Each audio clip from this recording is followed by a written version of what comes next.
Do you want to start a bit about you, telling about yourself? All right. Yeah. My pleasure, and it is of course an honor and a pleasure to be here. I hope it's useful for your students and the people here, and for you. And I guess we're going to probably summarize the hundreds of conversations we've been having for such a long time. And yeah, I think you're absolutely right. Portugal has totally changed in terms of entrepreneurship, and now is kind of an epicenter in a good way of change. It attracts a lot of entrepreneurship. It has Web Summit, which was a huge contribution to the whole ecosystem. And yeah, 10, 15 years ago, it was a desert compared to now. But we'll get there. About me. So I'm if you met my brother, I'm his brother. That's already something, part of my credentials. I'm a son of a diplomat. I traveled around the world very early, was very lucky for that. I'm a physicist, so I studied physics in Portugal and Holland. But very quickly I went to management and marketing, where I worked in Danone in Italy for a bit. So I did managed Vitasnella, which in French is, in Portugal is Corpus Danone. I think it's Taifin in France. So it's pretty cool. I was a young 20-something kid in Italy, and my target audience were girls who wanted to be thin. So it was perfect, right? I had a few years from physics to marketing. After which, a few years, I worked with Nokia, when Nokia was Nokia. And there's when I started to see the whole innovation thing, because the most innovative company in the world, Nokia, all of a sudden, in 3 years, just boom, disappeared, right? They went to 20% of what their value was before, and they were effectively renowned, prized to be the most innovative company in the world. And so that was like, okay, something's interesting here. What is it? And that got me a little bit of spark.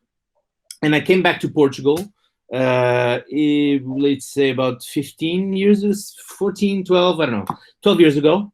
And that's when I started Betty, which is where I'm now, and really got into the whole working with the startups part. And at the time, now we're back to the desert, nothing happened. So we had a few investors. The word entrepreneurship didn't really exist. It was empresario, right? And fine. So there wasn't this whole movement. Y Combinator had only launched like 1 or 2 years before. Techstars launched that same year, right? So it's new, greenfield. And we decide to get some people together that are interested in like new topics, things that are interesting at the time, like co-working, incubation, and acceleration. Co-working was interesting at the time. It looks like it was like already there at that time. When people were thinking about that. Well, people were thinking about it, but there was nothing. Yeah, it was like greenfield, and so what we found was mostly people that had lived outside and were active. We got them together. And we just said, hey, instead of people coming to their own, do their own thing, then let's get together and we all do this, right? And very, very quickly, we landed on focusing on startups. So remember, nothing there. The investors, you had a few investors, but not a lot of investment doing. Nobody knew each other. And we just, our mission at that time was, we need to build an ecosystem. Right. We didn't verbalize it. It's a great mission. It's a great mission for sure, especially in those times in Portugal. But were there like you knew? So you had an image from other countries, obviously, and other things happening elsewhere, right? But did you know? I mean, was there? You could feel there were entrepreneurs. And they're always entrepreneurs, right? But was there something like a spark to you say, okay, we can really do something with this? There was absolutely, there was also a need. Remember that 10 years ago, 11 years ago was the 2008 crisis. Yeah. So it was when the economy was closing down again, or in the past. And we felt this thing that, guys, come on, we need to give a new feel to Portuguese entrepreneurship, because we were at the time, we're much better. We were at the time very traditional, very slow, very slow at adopting innovation. We said, no, let's do something. And I always have this in mind is, when we started, there was no lean startup. So Eric Ries launched like 2-3 years afterward. There was no business model canvas. That was even my Bible. I know, me too. You just find it. So all the frameworks and the tools and the things that the science behind what we have now, we didn't have it. Yeah. So we were like, touching, feeling, talking to experienced people, getting a lot of mentors, learning, traveling to get more information, and slowly, little by little, we started building the ecosystem, build an accelerator, invite startups, and we did the first accelerator called the Lisbon Challenge, which was crazy. We did 75 startups. We were based in the model from Mass Challenge in Massachusetts, and it was just too big to handle. It's funny. I saw an interview of a woman, a fund, which has a fund in the US, and they use that Mass Challenge, and they collaborate. It's quite interesting model. Yeah. So you use a huge reference, and at the time it was probably the best reference. So YC was not YC. Techstars didn't exist. Mass Challenge was like, whoa, these guys, they had 1 million prize money for the startup, big batches of startups, like 100 startups. And we said, we met the guys, we talked to them, we'll do something in Europe. Okay. So we started that off with zero money, but we had a 75K prize, 125K prize for startups. So during 3-4 months, our job was to fundraise those 125K because we didn't have it when we called the startups. You had to find it. So this is pure like entrepreneurship. Yeah. Fake it until you make it, right? Totally. It was like super scary because I tell you, we had nothing. Nobody was getting any money at the time. We were living out of the stuff that we had. We had a few sponsors for food, for rooms, for things like that. All our mentors were free, and it was like we're getting mentors from all over the world, and we had to find 125K for a model that people didn't know. So what did we do?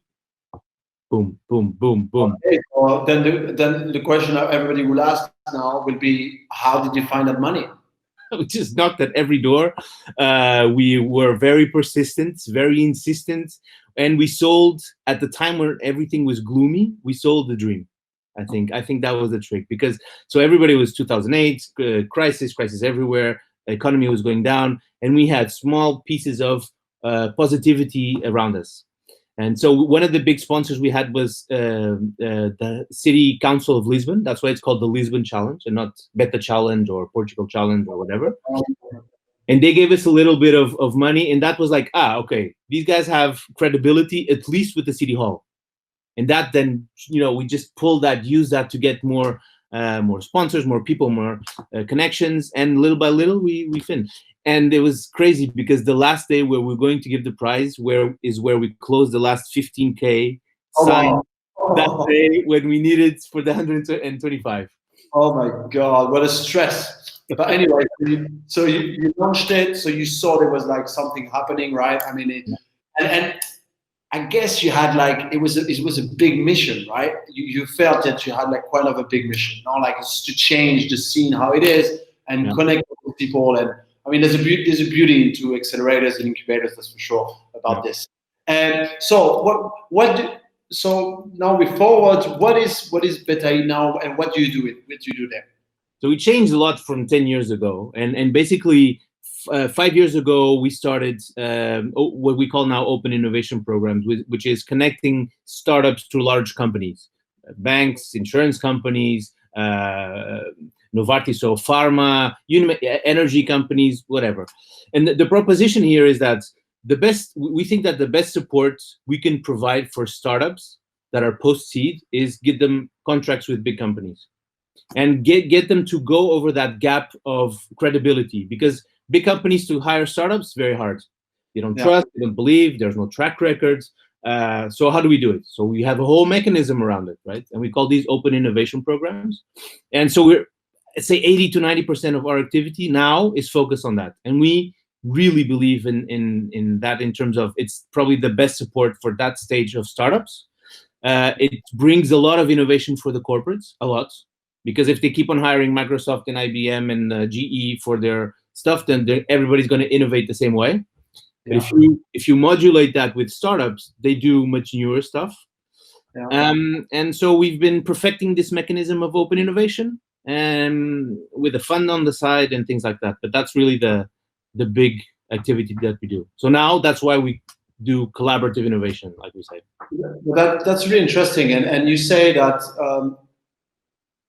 big corporates have a problem hiring startups, but because of trust and all this. But is it that the root of that will be as well that somehow don't know, like they can hire startups, or you know what I mean? Like, is there like a bit of educational process there, like saying, you know, if I'm a corporate, I don't even know I can hire a startup to innovate for me, right? I would just, you know what I mean? I will get my people inside my team, whatever. Maybe I'll even build a corporate accelerator inside my team or whatever. But is there like a bit of educational as well? Like, because it's a big thing, right? To say it looks like two different worlds, right? It is. It's completely two different worlds. But I think the education part is mostly solved like 2 years ago. And they know that all the big companies and all the big areas are already working with startups, some well, some not. So I think the education is done. The problem is big companies are not tailored to work with small companies. You talk about procurement offices, and it's basically a startup killer, right? Because when a procurement comes to a startup and they say, I need this certification, this insurance, this process, this, da, da, da, da, da. The startup said, this is going to take me 9 months. I don't have it. It's going to cost me X. And 9 months is half of my life. What am I going to do? So you need new rules to work with this type of new supplier if you want to work with startups. And so that's the education. And that's what you do. You create that ecosystem where it's easy to communicate, to connect to the legal, the admin, all this. Yeah. So basically you're kind of the middleman of this, right? You put everything together, right? And you boost as well. So you come into the process of boosting innovation, right? At the end of the day. Okay, so yeah, we are at the center of this relationship. And because it's a mechanism, because it's a program, then the organization respects this program. And also something we do is we do programs with different companies there. So the companies respect each other. And this kind of virtuous cycle where like, oh, okay, that company is there. I trust their process. They look at you and say, I trust you. So it's like a way to bring the whole trust issue because of the other companies. And so we're in the middle. We modulate this and regulate this relationship. And with the last you were asking about? No, so do you actually help into innovation as well? Do you boost it for startups? Because I guess some have the talent, right? And the company was something maybe, you know, you need to come in and say, hey, you guys can do this, right? And of course. So the way it works is typically we start with very grounded problems or issues that the big companies have, and then we go scout for startups. This is the basic thing. What we come up with is more than that, because we come up with a bunch of startups that actually solve those issues, but more. And what happens is these corporates then are surprised and they start thinking like, that's really interesting because we could use that tech in there. And so it gets this mental process of we could do new things, right? And we have the solution in front of us if we apply it right now. So it's a very open discovery type of process that's really good for innovation within the big companies. Yeah. Very, very interesting. I love the fact that we can change the corporate as well. And there's always this, corporates are not cool, right? This is a bit what the main idea is, but at the end of the day, there's a lot of corporates who are doing very interesting stuff and growing and using, you know, fresh minds, right, for that, maybe from the exterior. There is a fund as well, which is connected, right, to BTI? Yeah, so 2 years ago we started getting some fundraising for a fund we call LC Ventures. And what we thought is, so we kept on doing the Lisbon Challenge. So this is just purely mentoring support and for the startup on the side of the open innovation programs. And we thought that these are seed startups, and the seed markets here, Iberia, Portugal, is not very robust. So let's do seed, very risky, small bets, right? We do invest from 50K to 250K tickets. We never lead, we always follow. We're always part of a consortium of investors, and the idea is to really support the startups that we accelerate with the advantage that we know them for 3 months very intensely, right? So we do have a very strong due diligence, plus they get all our support from knowledge and connections and these things. So it's kind of like helps de-risk that. So that's LC Ventures. I always think that for me it's a bit like an interview process with when I'm hiring people, and I never believed in the 1, 2, 3 interviews, because you can sell me anything, right? And I hire you, but after 3 months you're working with me, and I just don't like the way you work anymore, right? Yeah. And I think, and for investment somehow it's still a lot like that, right? We do the few meetings, okay, we like it, we do the due diligence and we watch everything, but you know, we actually believe that those people can actually be successful, right? And bring the idea to. So having all this process before 3 months helps definitely a lot. Very rich. Yeah, it's very rich. So big subject here as well is Singularity University, right? I think that's. I mean, when I saw that, I was like, wow, seriously, what is going on here? I was always fascinated by this. Can you explain what is Singularity and what you're doing with them? Sure. I actually had the same reaction that you had when I first interacted with Singularity. Was wow, these guys are amazing. So Singularity is an organization from Silicon Valley, San Francisco area, the Bay Area, and they basically come from the fusion of Google plus NASA initiative to explore the future of exponential technologies, which basically are everything that is digital, and I mean that it touches all industries. Try to understand what the impact is and how to use these technologies in a positive way. And they do an incredible job. I mean, you look at the people involved there, and it's like, each one you say like, oh my God, this guy is a super. Oh my God, this guy is super. And we did a great job in that because we brought Singularity to Portugal. And so we partnered with the local university and the city hall of Cascais. And with them, we created a company called Exponential, I don't remember something, and we became the Singularity in Portugal. And with that, I became a faculty, and so I'm also part of this group of people who talk about the future and talk about exponentiality, technology, and interaction, and choosing the future that we want through technology. So I'm a huge fan, and I've always been a fan. And for me, it was like, before all this happened, like 5 or 6 years ago, I looked at Singularity University and I was like, wow, I will never go, because they're super expensive. Like a week course is like 12K or something. And I was like, I'll keep on reading their website, but I'll never go to Silicon Valley to do it. A few years later, I'm doing those courses. So for me, it's still something that I don't know how it happened, but it happened. It was fantastic. It's amazing, and I really I tell everyone here, go and check it out, because what they do is wow, it's really like, it's amazing, super interesting.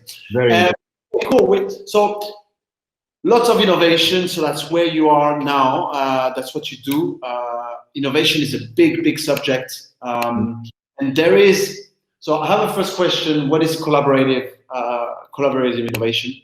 Open innovation and collaborative innovation. That's my first question, and then we go deeper into so with this realization of these programs where we connect startups, big corporates, we really find that the corporates are not able to innovate from the inside out. I mean, it's very hard, right? So that's why they need small, agile, smart, edgy startups to integrate the service so the whole becomes more innovative. So we've observed that. So we believe that, and now we see that.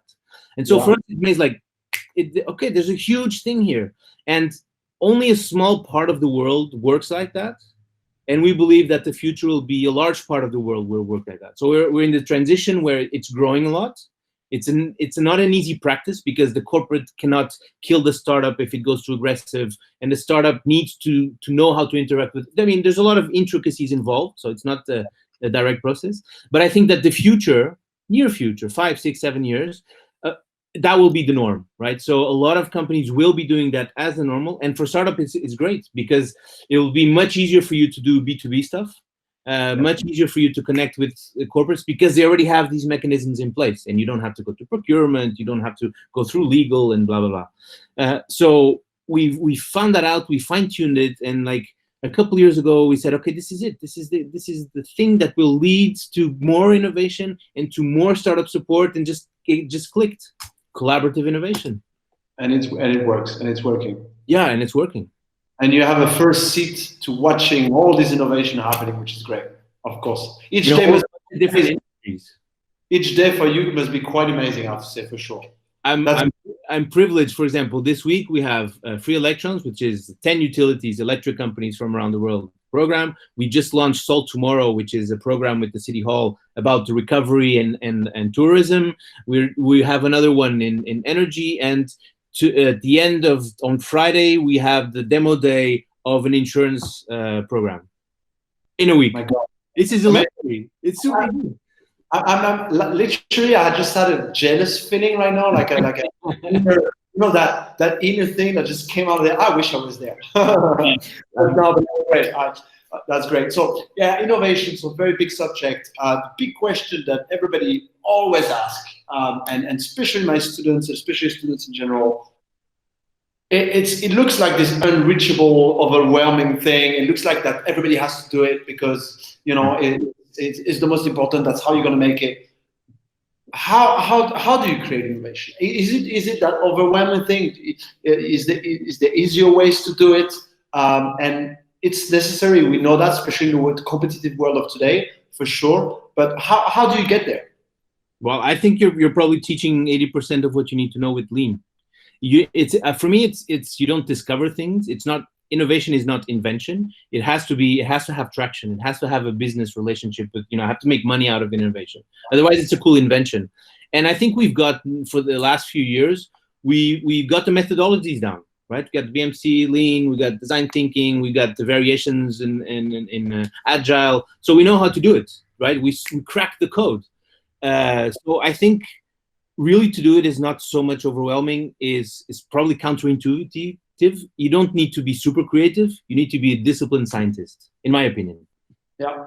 Well, you say that because when I'm Lean Startup is my methodology, right? And I tweak it to myself and to my experience and stuff. This is what I do with students, and they know. Some of you will tell you I'm a prototype guy and all this. But at the end of the day, this comes from science, right? I mean, at the end of the day, this is a science. It's a scientific process of iterations and trying to come out with prototypes and getting out there and see the results and iterate from there. So you saying that it's not about, and I totally agree, but it's not about you're born with it and that's you're an innovator. It's more about having the tools, right? And the practice, right? And the practice. I think something we teach this a lot to companies is the idea of you come out with this big thing that's going to be the super success. That's why then we talk about failure if you want afterwards. But that's why there's this learning curve that happens. Is inspiration is not as important as intuition and empathy and understanding people's problems, in my opinion. And then you have this process to work that out, find that out, jobs to be done, navigating into what works, what doesn't, be systematic in the approach of what you design and what you launch and how you test, short and sweet and small and cheap. And so I think if you think of it, I need to do the thing right now, that's overwhelming and probably impossible, and that's not a great way. I think that's the fear factor that comes in, is that's too big. So don't do that. Do something small. Because things evolve. I don't think you wake up with a great idea. You get to a great idea because you have this process to lead you there. We see this so many times. That's why people are pivoting and changing and adapting all the time. Which mostly happen, right? You ended up with a very different successful product that was your first idea, right? It's 90% of the time. Yeah, no, makes sense. And we say that success overnight. No, it's thousands of nights before of working that night. Yeah, for sure. About practice, but it's funny because I told the students the other day they were building. One student wanted to build something. He said, "Well, I don't really want to do that for my life and stuff." I'm like, "It doesn't matter. Just build it because you're gonna get the experience of building it, and you're gonna fail. It's fine. It's not. You're gonna learn from it. But when it comes the moment where you're gonna have like that project, right? You're gonna have all the experience behind, right? And it will be much easier to actually implement it and discipline. But it's definitely the way forward." Before you go, I think you're touching also something which is interesting. I'm not sure about you, but I still struggle with what am I going to do when I grow up. So I've done a bunch of cool stuff, but I don't know. And I think you fall in love with the things you work in, and you end up getting the notion of the nuances, and you get good at it. So then you like it, and it's not. I think it's hard looking from the outside without experience, saying, "Oh, that is something I love." Sometimes it happens. You're very lucky if that happens. You're very lucky. But in most cases, I think it's not. It's you work towards your passion. Totally agree. So we mentioned the word failure. I love the video, by the way. I think it's exactly the same thing, but your promotional video, which actually the first time I saw it, it's like, I don't know about failures. Yes, totally agree. Perfect, spot Yeah. on. Startup and failures. What can you say about it? I think you should avoid them at all costs, but most of all, don't be afraid of them. I think so that all the work of failing forward, failing fast, value the failures. I think it's good to take the fear out of failure, which is a terrible thing, because the fear is something that will block your action, blocks your motion, get you to getting excuses not to do things, and that's what you want to avoid. So once you got rid of this failure, fantastic. But don't go head forward into failure, because it's not going to be useful per se. If you do the same thing and you don't fail, you learn the same. And so if you can avoid it, perfect. But don't be afraid of it. And the last thing is, I think, learn from it. The big difference between corporates and startups is startups are executing. They know what to do. They just need to do more with less, right? Less people, less money, less time, blah, blah, blah, efficiency. Startups, they're discovering, and they're in the learning mode. So focus on that. Focus on the learning. Focus on understanding. Learning about how to manage, how to grow, how to communicate, how to build a business model. All that is useful in that startup, but also in the next and in the next and the next. Yeah. And if you have that experience, I see that with serial entrepreneurs. When they come into a new startup, they are just a whole other level because they had the experience before. Yeah. And the brain is, I mean, you switched on and you talk about execution, you talk about searching and discovery. It's entirely the model of Steve Blank with the customer development, right? Which is everything which is done with customer discovery, the first part where you are in control, we get out of the building, the massive, this sentence, right? Get out of the building, discover, and then you reach a certain stage where, okay, now it's time to execute, right? Multiply, expand and all this. When we talk, it's an interesting subject, accelerators and incubators. I think there's a lot around. There's a lot of options. I think it's great. It didn't exist 20 years ago for sure. It helps a lot, and I think now a lot of young entrepreneurs are really looking at this way to be able to start, not only to get money, but to get the network, to get the help. So I think that's great for that. What would you say? What are the winning criteria for early stage startups to be selected in accelerators? What do you think is, what do you need to have, right? What do you need to do? What do you need to picture? So first you have to choose the right accelerator from your side.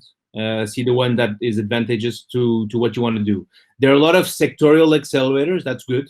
So if you're in banking, you have a few in banking and insurance. If you have in healthcare, you have a few, because that connects you to the right environment, and it's not just a general thing. Something else you should look into is how much equity these programs are taking. I'm always very wary in how they're taking this equity. We, for example, one of the things we have, which I think is special, is we don't take equity from the startups. We invest at the end. Well, it's a model. They apply. The best in our opinion are selected. We provide support for 3 months. If they want investment at the end, we have a mechanism to do so. That's it. But what is your business model then? In your case, we don't. We lose money with. In the end, now we have quite a few investments. We hope not to lose, but it was a mission-driven accelerator rather than a business model. We make business model with the corporates. We make money with the corporates.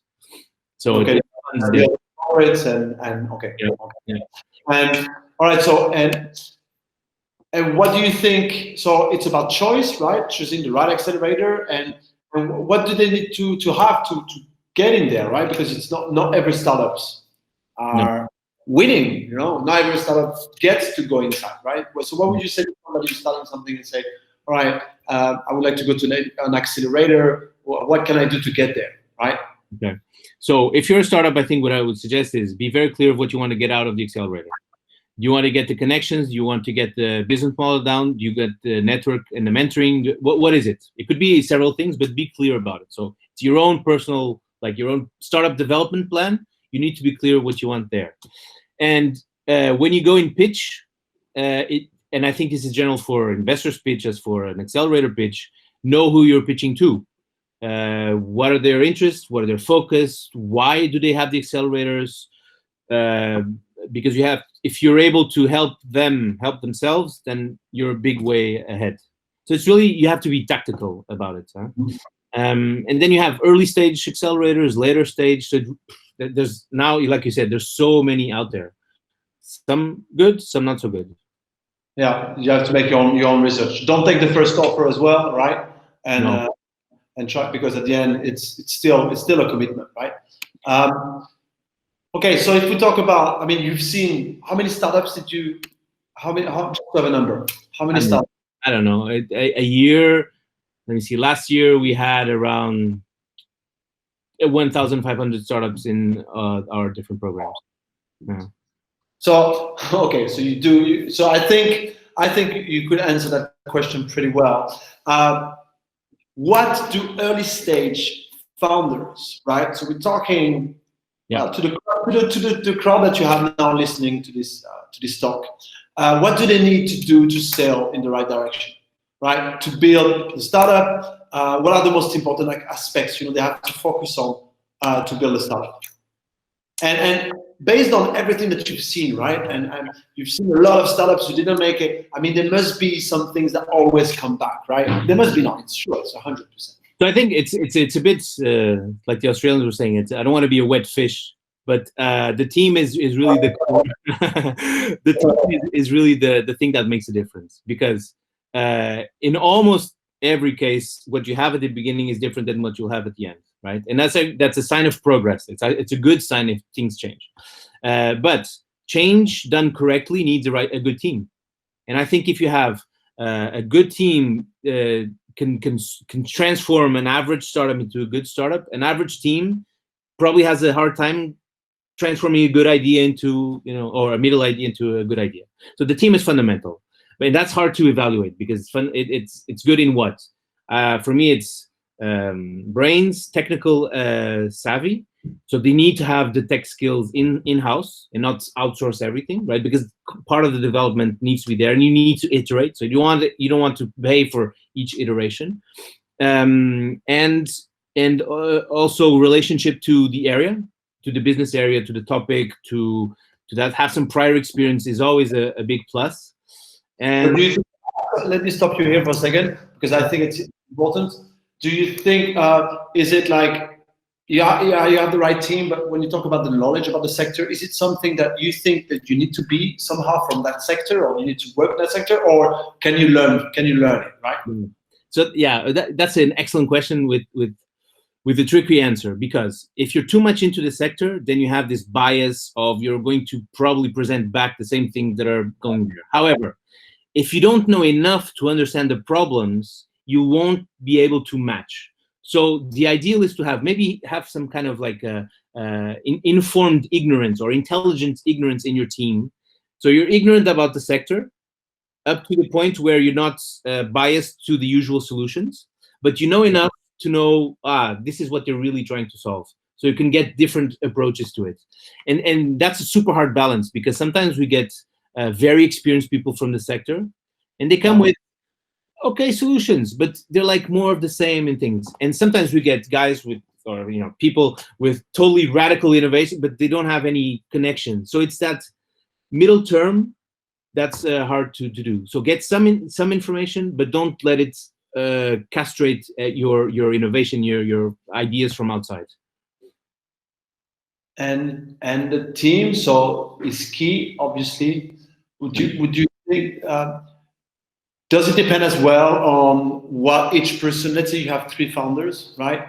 I mean, I've done that mistake, and it was a big one. And I'm not saying about it being a friend, because this is another conversation. But that person was like me, right? We were not complementing each other, right? Yeah. So it's like if we lost one person, we lost one role. You know what I mean? We had 2, and we actually made 1. We could have had 2 actually, right? And there was a bit of a problem. So would you say that when you look for partners, problem is many times they're already there, right? You don't look for partners, right? But sure. would you look for, how would you look for that? Like, would you look for somebody that can bring really something to the table? Or how does that work? Yeah. So you're absolutely right that most things pop up and you're not actually choosing because they start off as an idea. But when you do get to choose, I would definitely, you're a small team. You're talking about you guys were 3.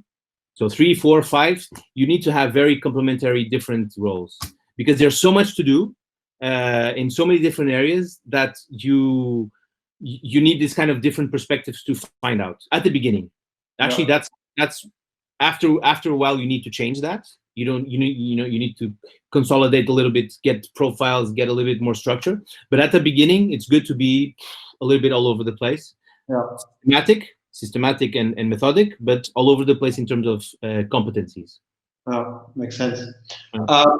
One big thing as well that I hear a lot, and that's what I try to do in classes, and that's what I try to do with people, is to break that barrier of starting, right? And for many people, it looks overwhelming. And I think it's not only students or young entrepreneurs or whatever. It can be as well people who have a job and to imagine to start their own thing, right?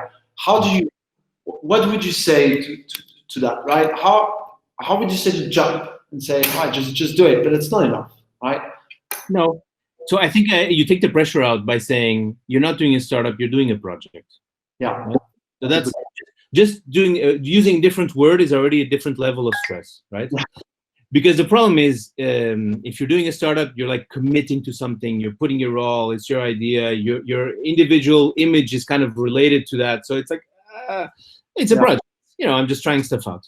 And definitely start small with the tech tools that we have, the programming tools, the communication. I mean, everything you can prototype very easily, things that kind of work, minimally function, but just learn, just try it out, just launch it, have fun with it.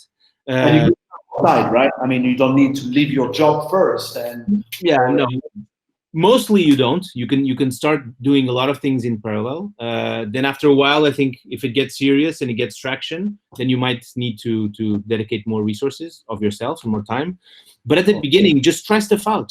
Really try stuff out. Don't go for how much am I going to make in 2 years' time and do the plan and try to no.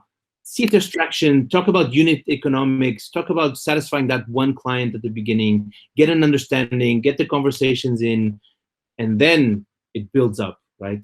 It's really a process, and it's a process that's hard to plan because you can't anticipate these things, but you have to go through it. So just go step by step, talk to people, do it. Yeah. Jump and try. Start with a project. It's not a startup, it's a project. Yeah. And words are very important. I mean, at the end of the day, I think it's like the word failure. I mean, for me, the world should be changed, right? Because we raised with this, and especially in Europe, we have a really bad image of that, where it brings that negativity, right? If we just change it, it will change, and that's true. So let's in other words. This is because you've seen. I mean, it's about your business. Of course, and it's about all these other businesses that you've seen, and I think that's very, very important to touch, and that's what a lot of people are asking themselves how to do that, is how do you build a successful customer base? How do you market your business? Which tactics that are most successful, right? We're talking about traction, and we're talking about reaching that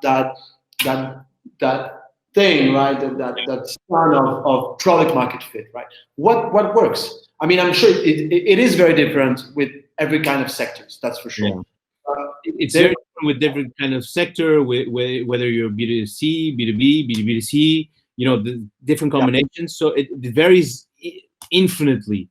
What I think is like a general rule is you always start with one. Even if it's a huge B2C company where you only break even at millions of users, you start with that one, that two, those 10.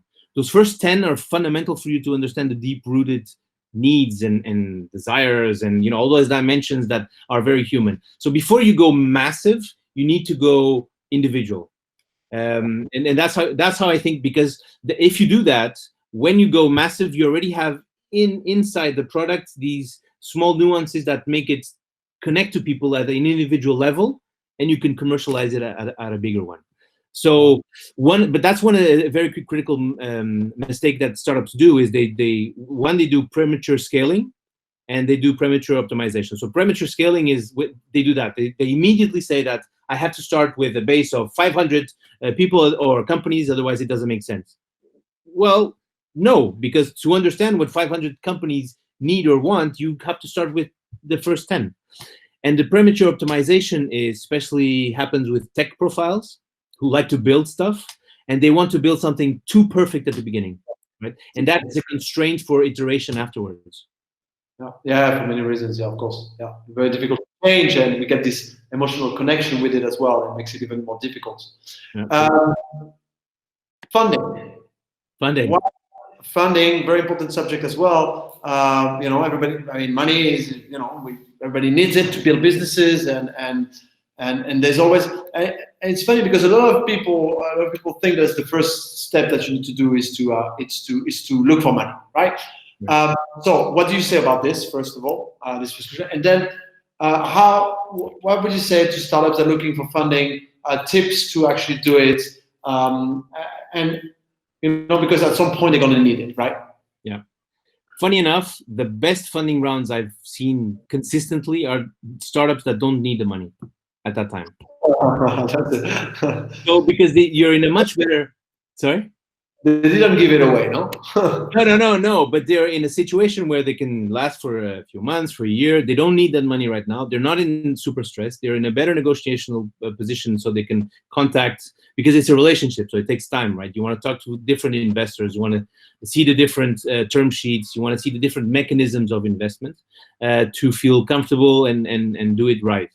And if you start off with this in your head that what you need is funding to get it forward, I think that's a wrong way to start.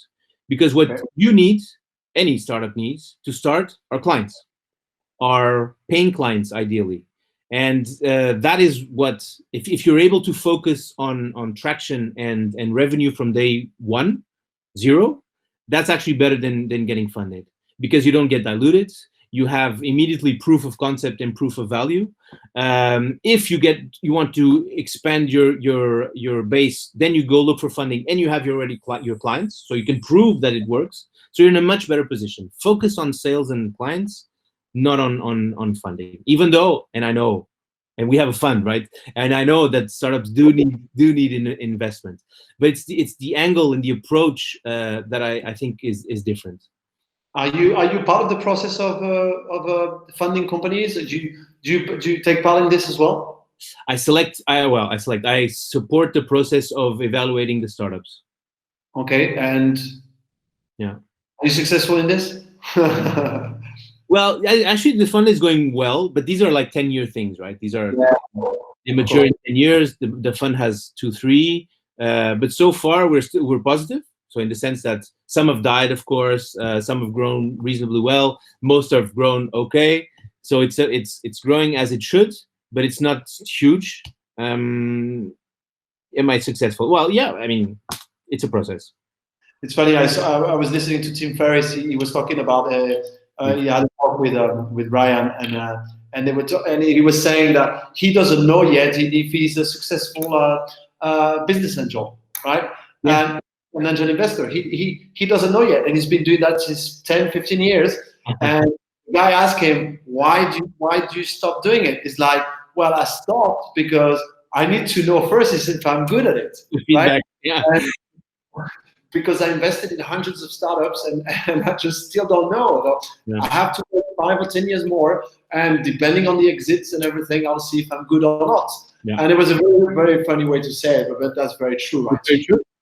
He said I had to stop my addiction before I know if I can win, which made a lot of sense. Okay, cool. And we're going to go to the second part, which is rapid fire questions. In the meantime, please, everyone, if you have any questions, write them on the chat, okay? I see like 1 or 2 here. If you have anything, and we'll ask in a few minutes to Manuel about these questions, okay? Yeah. So, second part, rapid fire questions. I ask you a question, and you try to answer very quickly with just a few words. Okay, yeah. We have quite a few. So let's see. What tips would you give when pitching investors for the first time? know that it's a long relationship. It's just a first step in that relationship, and know who you're pitching to. What kind of investor? Is that enough? Too rapid or? No, that's good. That's good. That's perfect. No, we don't have to stress it, but that's perfect. We kind of answered that before, but maybe you can remember more in detail. Should you dedicate all the time you have to build your business? You don't have to at the beginning because it's a project. But if you are all in and you're financially okay with it, by all means, you do things faster. All right. And investors appreciate that more because it's a commitment that you have. But it's not a killer, right? I mean, on the other side, because right? Killer. Okay, cool.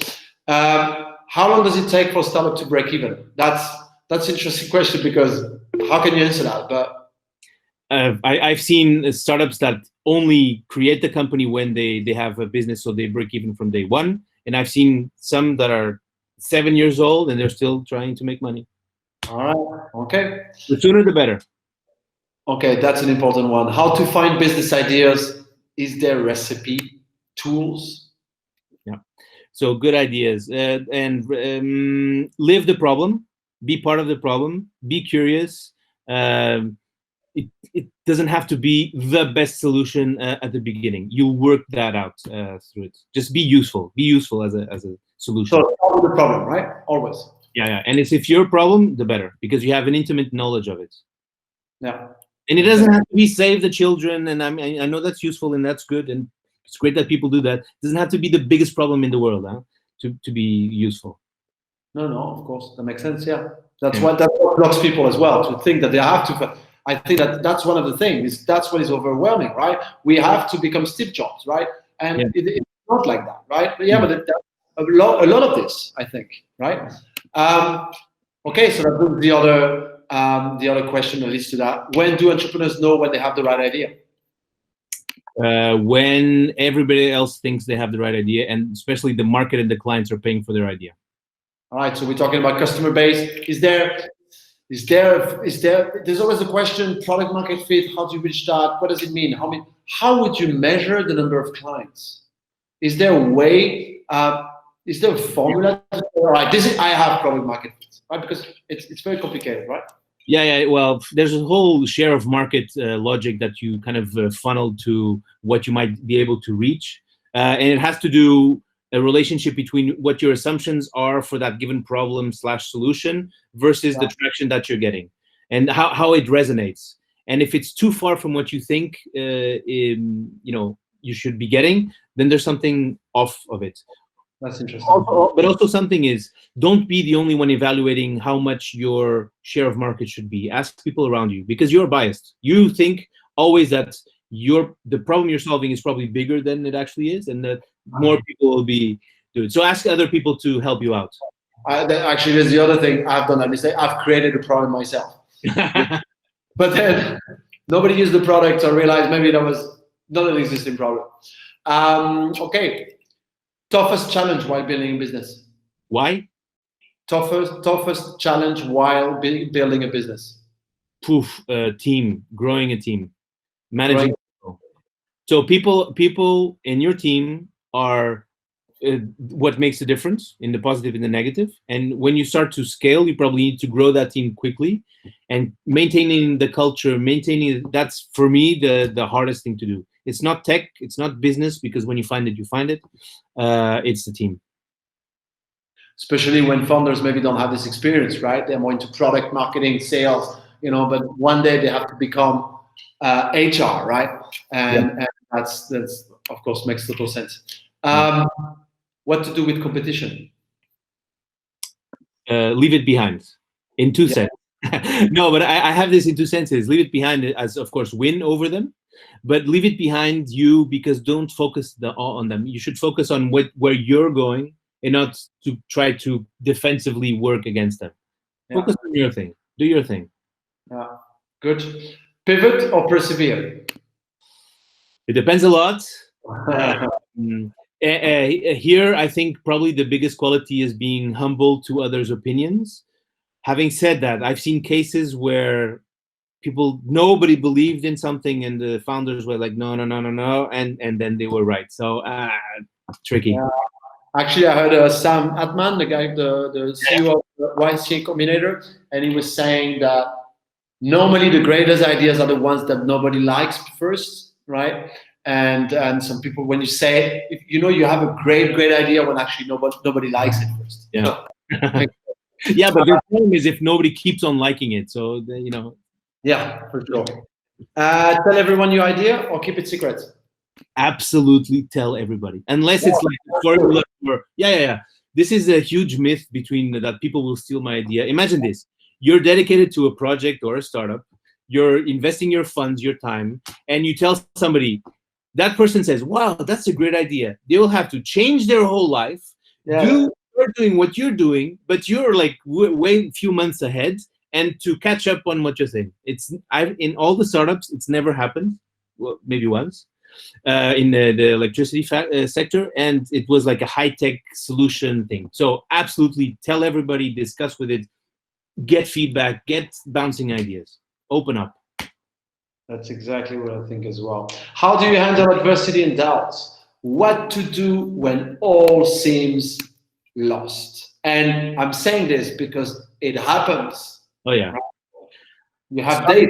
Startups are like this. You get a contract, oh, you're the best in the world, and then nobody answers you, nobody cares, oh, I'm the worst, and nobody. So it's know that it's an emotional roller coaster. Push through it, go. It's a day-by-day thing. Try to, if it's high, celebrate, but don't go too high. If it's low, also don't go too low. Know that it's part of the process. That's why it's hard. It's hard because of that. Push through. Main skills needed to become an entrepreneur. Curiosity, intuition and empathy to understand the problem. And then for me, something very important is like be this whole systematic, be an engineer, scientist about it. Which made sense for you, right? Because you had that. That's great. That helps a lot. Yeah. Okay, so become an entrepreneur. Then the next step, your company becomes bigger, you become a leader. 3 skills to be a good leader. Okay, so leadership is really this whole thing about, it's I think 2 things. It's managing the people, because you start doing the work, you start managing, which is like, but you need the vision to carry everybody along. So have a vision and be very strong in communication skills, right? Because you need to constantly communicate, and be organized. You have to organize in tasks and people and times and departments and whatever, and have empathy towards the team. So empathy, yeah. There are more, but I think those are important. It's okay. What was the hardest decision you ever had to make? I don't know. I was thinking about that the other day. Somebody asked me that, and it's like, I don't know. It's I kind of. You can pass. You have. It's been fluid. It's been fluid. Good. Yeah, me too. I would agree. I would say the same. I had a hard decision to make, but at the end, it made sense. Yeah. But this one, I'm sure you have one. What has been your most satisfying moment in business, entrepreneurship business? For me, really, the fact, especially in these open innovation programs, when the startup signs a deal, is invested, the technology is used in the big corporate, as like yeah, it's all worth it. It's for me, the boom and the satisfaction is all there. Yeah. Lean startup. What for you? What it is? What? If I tell you in startup, what would you say? Scientific process of entrepreneurship, of validation, prototyping, getting to product market fit as soon as possible, as cheaply as possible, and as more intelligently as you can. So must have. Oh yeah. Forget about it. Oh, well, if you want to be efficient within time and with not losing money, yeah. Makes sense. I'm asking you this, so it covers me when I'm talking about incredible thing of lean. Huh? And we're gonna finish with 2. COVID crisis. Yeah. Is this the right time? For the crisis, I think it's a huge opportunity. Build to innovate. I mean, you started Accelerator. Yeah. Crisis. And we rebranded now. This collaborative innovation is something that's happened last month. So within the crisis, I think the moments of big change are the biggest moments for innovation. And now, if you're thinking about it, there's this hyper-speed digitization of everything, including public sector. And opportunities are crazy, crazy. You have to just connect. You have to be digital from the roots. And if you have a, if you're able to develop technology solutions, now is a very good moment. So would you say that to everyone listening, that it's a very good moment for tech if they're looking to do something? I think so. I think because, well, okay, this is all also conversation about singularities. Now is a big moment of convergence in a whole bunch of technologies. So IoT, AI, AR, VR, all the digital means of communication with 5G. It's all happening now, and so all of these things feed each other to bring new innovations, new combinations, and so it's a huge boom that's already been happening. It's going to happen even faster now, on top of COVID. On plus. Yeah. Makes sense. Okay, last question. Can you put me in order? Luck, work, talent. What is it? What is the most important, the less important? Okay. I think this about a lot about this. I think talent is very, very useful but dangerous because it allows you to be lazy because you're talented, and nothing beats work. So the ideal is you're talented and you work a lot. Unbeatable. You're Michael Jordan, right? You work a lot. You're Ronaldo or Messi. Sorry, you work a lot and you're careful. I know. And luck, I think you kind of make it in the sense that you're aware, you're curious, you're open to new things, and that is how luck happens. Is you grab these opportunities that are in front of you. So luck you make. Work you need, talent is great to have, but don't fall just on talent. All right, good. Thank you very much. Okay, cool. We're gonna see questions. Adil, what the trends are now? What kind of innovations need to market? Where? And what are the trends now, and what kind of innovations need to market? What trends? Let's say what trends are now. Yeah.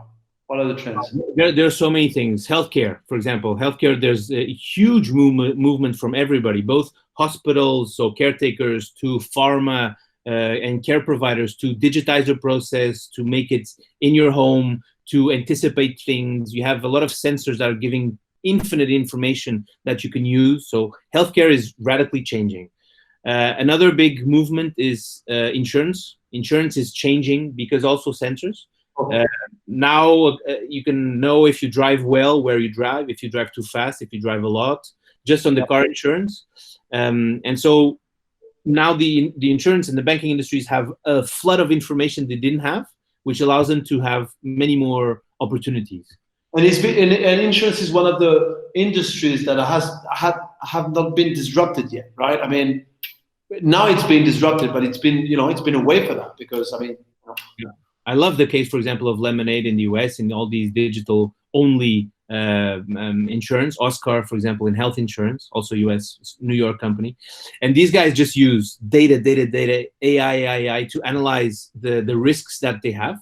And they started off much worse in terms of policies and the gains than traditional insurance. And in about a year, they become much more efficient in analyzing the policies and the prices. So now they're making more money with only AI, with a few people, with a better service for the user than traditional insurance. And this is going to just eat the whole thing. Of course. Yeah. From Nurlibeck, trust, capability qualifications, due diligence, commercial competitiveness, etc. How did you manage to bring startups to big customers? Well, with all that, and big customers believe in processes where they are involved. So the fact that we have a program which is branded with their name, and they have their CEO involved and their top managers, goes a long way to say that, oh, okay, so this is something that we sponsor, we have the right people, I'm going to take this seriously. Because what happens is if a startup goes directly to a big corporate and knocks on the door, it's like, I would need approval to get you on board, very hard. And if you have that before, like you pre-approve things because you have a program, it's a whole different mechanism. But it involves all that. It involves due diligence. It involves fast procurement. It involves business units and the innovation group that it connects with the business units. it's multi things. And you need, the secret is you need to involve people emotionally. Imagine that. Corporate. Yeah. Wow. Yeah. Yeah. Well, I mean, at the end of the day, what are we talking about? Human relationships, right? Corporate or not, the guy behind it is going to be the CTO or whatever is still a guy or a woman, and they're still human beings, right? And they need to want to work with you. And so it's, how do we engineer that? And we have some tricks. There's always the good old way, bring them for a drink and see if they click, right? Drink is a large part of it. Yeah. I mean, this is, Zoom cannot replace that, at least for now. Talking about Zoom, Mohamed, Khaled, what do you think of 100% remote teams, cross-border pool of talent, but tough relationship maintenance? I think more and more it works. We kind of like demystified that right now, all of us, and it's a good practice. And now one of the issues was that if you had a fully remote team, people you were going to work with, other companies, would kind of like look at you weird, right? Because, but they're not there. How can I see you? I don't trust you. But now everybody's like that. So the trust barrier has gone down. And so I think now there's a huge opportunity for that to become acceptable, because everybody's gone through it. So I'm all for it if you're disciplined and you have very good communication protocols between the team. I think that's a very interesting, I mean, at least for me, it's been very, very interesting what has been happening in the last few months. And I mean, I always kind of work remote as well, but I think on my case, it's been very much into a certain discipline, and that I have more discipline now. And something I see, everybody's on time on a meeting, right? It's incredible. For Portugal and Spain, that's super fantastic. Like, wow. No, but seriously, it's like, I've been thinking about this the other day. It's like at the 1 minute, because people are plugged in their computer and they see the time and they see if it's 1 minute late when you're 1 minute late, right? So there's certain discipline, but it's not only about that. I think there's this general thing. I mean, for me, it's how do I spend my time on meetings, right? Somehow now I'm much more selective in what meetings I do and the time I spend. I'm much more productive, right? So it's very. I think it's quite of an interesting time for this But let's see. I mean, it's happening all over, and companies have to do it. And I met somebody the other day. He works for a big corporate, and he told me he cannot anymore with work. Because he's working much more, because his actual boss thinks that because he's remote, they're not working enough, so they're giving them more work, right? And I think people don't really know yet, right? We don't know how to deal with this exactly, right? You're adapting. Everybody's adapting, and I've also heard of companies who require people to have the camera on all day so they can see that people are working. Oh, this is Oh my God. But these are extreme cases. I think these are extreme cases. But the majority, if you look at the average, I think everybody's respecting the fact that, you can work in asynchronous ways. You don't have to be always on. You can actually spend some time with your kids and then work, and it's okay. So it's going to get better in terms of that. But some crazy cases, of course, will be around. I mean, it's about talent all over the world, right? We have access to all this talent now, and if we learn how to work like that, then we imagine what we can build, right? If you think about it, we've been talking about the future of work exactly like this for years. It's going to be distributed. It's going to be continuous learning, asynchronous and online. It's going to have mixed hybrid moments. This is what we're doing.